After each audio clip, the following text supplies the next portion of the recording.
PLO leader Yasser Arafat decided to pursue the path of diplomacy.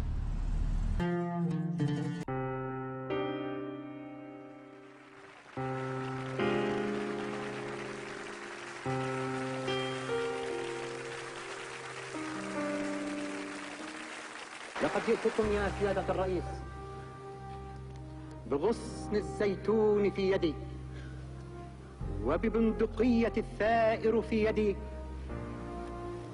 فلا تسقط الغصن الأخضر من يدي، لا تسقط الغصن الأخضر من يدي، لا تسقط الغصن الأخضر من يدي، لا تسقط الغصن الأخضر من يدي. In November 1974, Yasser Arafat...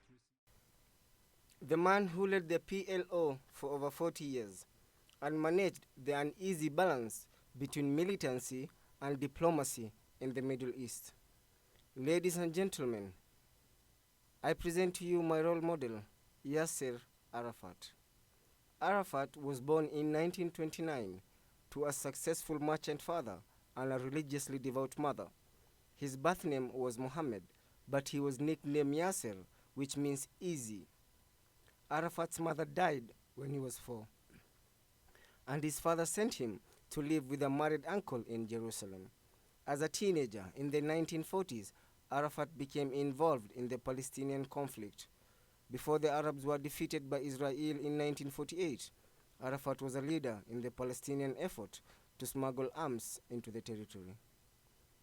After the war, Arafat studied civil engineering at the University of Cairo in Egypt. He headed the Palestinian Students' League, and by the time he graduated, was committed to forming a group that will free Palestine from Israeli occupation. In 1956, he founded Al-Fatah, an underground terrorist organization. At first, Al-Fatah was ignored by larger Arab nations such as Egypt, Syria, and Jordan, which had formed their own group, the Palestinian Liberation Organization. It wasn't until the 1967 Arab-Israeli War, when the Arabs lost the Gaza Strip, Golan Heights, and West Bank, that the Arab nations turned to Arafat.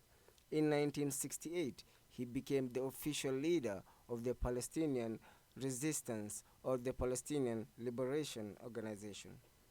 For the 2 decades, the PLO launched bloody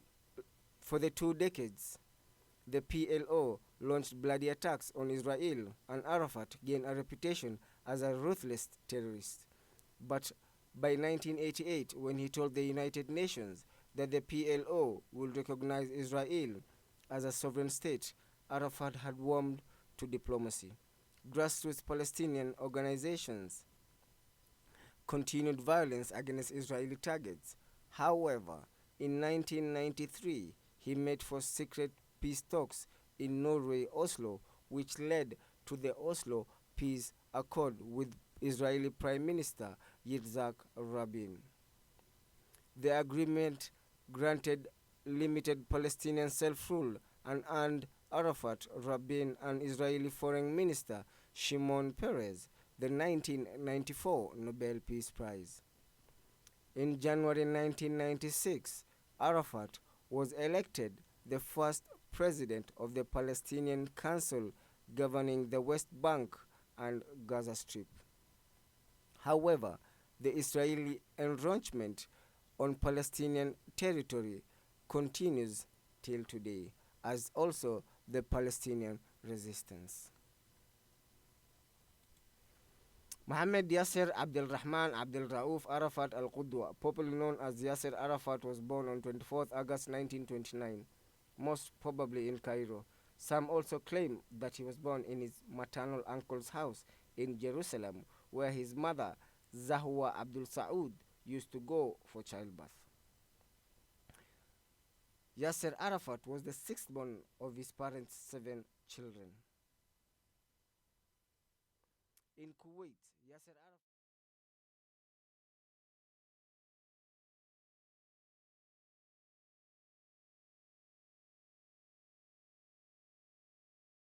I'm sorry to say that your mass media, the Western mass media, always beside the Israelis. Your baby. your baby in this area. And you are forgetting completely this organized terrorism, even in the United Nations Security Council. You refuse to condemn this barbarian attack on the South, but you bless it. And you On July 17, 1990, at the age of 61, Yasser Arafat married Suha Daoud Tawil, a 27-year-old Roman Catholic. After marriage, she converted to Islam. Their only child, Zahwa, was born on 24th July 1995. On 25th October 2004, Arafat was suddenly taken ill. He was shortly taken to Paris and admitted to the Passy military hospital, where he lapsed into a coma on November 3rd. He died on 11th November 2004 of massive cerebrovascular accident at the age of 75. On 12th November, his body, draped in Palestinian flag, was sent to Cairo, where a brief military funeral was held.